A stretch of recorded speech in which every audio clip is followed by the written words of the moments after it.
Our God is a great big God. Our God is a great big God. Our God is a great big God, and He holds us in His hands. Our God is a great big God. Our God is a great big God. Our God is a great big God, and He holds us in His hands. He's higher than a skyscraper. He's deeper than a submarine. He's wider than the universe and beyond my wildest dreams. And He's known me and He's loved me since before the world began. How wonderful to be a part of God's amazing plan. Our God is a great big God. Our God is a great big God. Our God is a great big God, and He holds us in His hands. Our God is a great big God. Our God is a great big God. Our God is a great big God, and He holds us in His hands. He's higher than a skyscraper. He's deeper than a submarine. He's wider than the universe and beyond my wildest dreams. And He's known me and He's loved me since before the world began. How wonderful to be a part of God's amazing plan.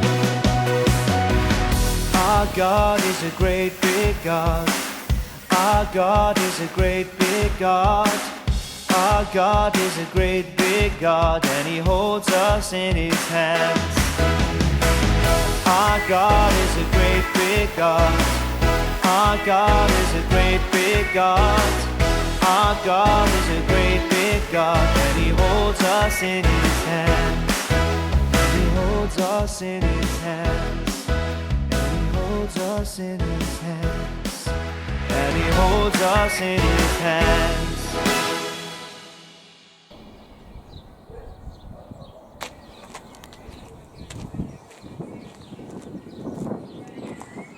Hello and welcome to our Open the Book assembly today.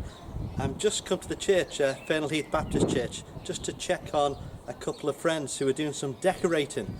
And our story today in Open the Book is about two people who were asked to do some work. And I'll let you follow the story to see what happened. I'll see you in a minute.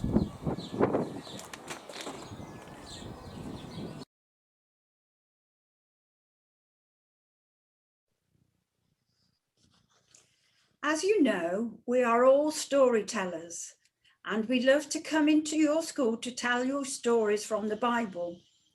But we believe that Jesus was the best storyteller of all. And today we are going to tell you another of the many stories that Jesus told. So let's open the book and read the story called The Two Sons.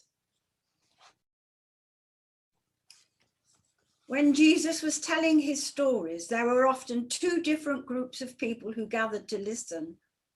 The first group were the people who always seemed to get into trouble for doing the wrong thing. And whenever Jesus spoke about God, his Father, they would shake their heads as if to say, "We're so foolish, and we always seem to do what's wrong. How can God love us?" The second group were the people who thought that they were very good. So much so, in fact, that they made quite sure that everyone knew how good and wonderful they were. And whenever Jesus spoke about God, his Father, they would nod their heads and point to themselves as if to say, We're so wise and we always do what's right. God must be very pleased with us. So one day, making sure that both groups were listening, Jesus told them all a new story. There was once a man who had 2 sons. He also had a vineyard. On a hot, sunny day, the man approached his first son and said, "Nathan, I need you to do some work today. Please go to my vineyard and help harvest the grapes." But Nathan shook his head.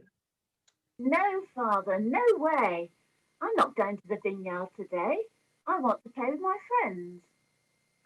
And so he headed off, away from the vineyard towards the fields where he hoped his friends would be. The man went to his second son and said, "Luke, I need you to do some work today.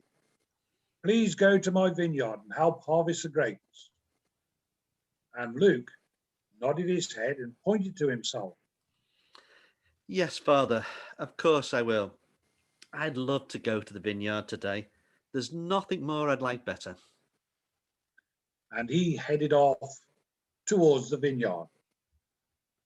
But on the way, Luke stopped and had a think. Then he said to himself, What am I doing? It's a beautiful day. I'd much rather be playing in the fields. The work can wait. I'm not going to the vineyard today. So he turned around and walked to the fields, hoping to meet some friends. Meanwhile, Nathan had also stopped and was having a think. Then he said to himself, What am I doing? It's a beautiful day, I know, but my father asked me to work in the vineyard. The grape harvest can't wait. That's where I should be today. So he turned around and walked away from the fields back to the vineyard, ready to work. Now, tell me, in the end, which of the 2 sons did what his father wanted? Nathan, who first shook his head to say no, or Luke, who first nodded to say yes? Nathan! He shook his head at first, but then he did what was right. So listen, there are some who at first nod their heads and point to themselves as if to say, we are always good. But when they hear God asking them to change their lives, they say no and head off in the wrong direction. And there are others who at first shake their heads as if to say, God cannot love us. But when they hear God asking them to change their lives, they turn around and end up going the right way after all.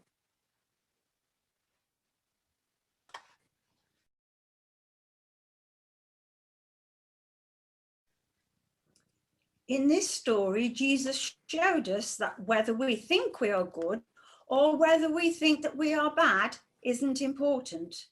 The important thing is whether we choose to do what God asks us to do. Close your eyes and think about yesterday. Did you say anything you wished you hadn't? Did you do anything you wished you hadn't?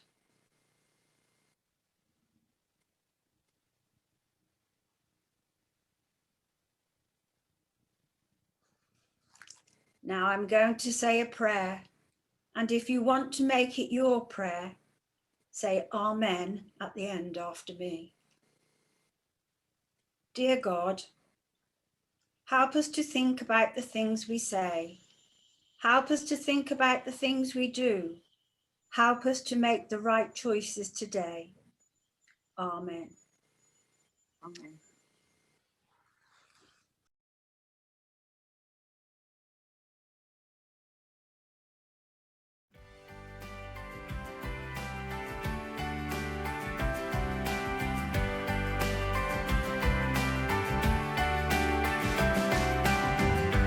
Lord, I lift your name on high.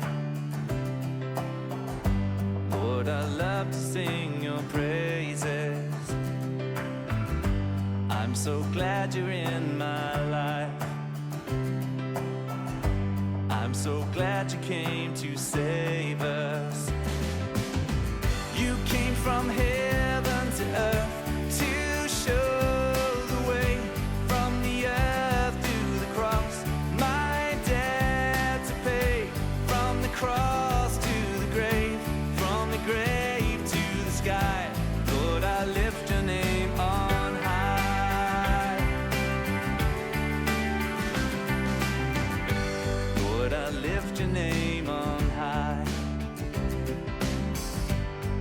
I love to sing your praises.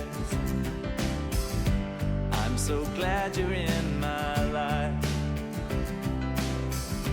I'm so glad you came to save us. You came from heaven to earth to show the way, from the earth to the cross, my debt to pay, from the cross to the grave, from the grave to the sky. Lord, I lift your name on high. You came from heaven to earth to show the way, from the earth to the cross, my debt to pay, from the cross to the grave, from the grave to the sky. Lord, I lift your name on high.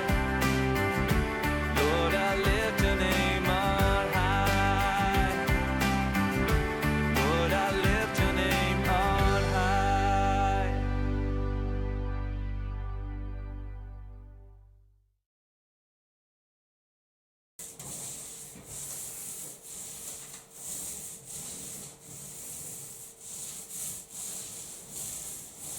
Well, I hope you enjoyed that Open the Book story. There we see two sons, and it was good that one of them made the right choice. It's also good when we say we're going to do something to actually carry it through and do it. And I'm glad today that Graham and Paul, who are doing the decorating, said they were going to do it, and here they are doing it as well. I just hope they've chosen the right colours for the walls. Jeff, you did say lilac with pink spots, didn't you?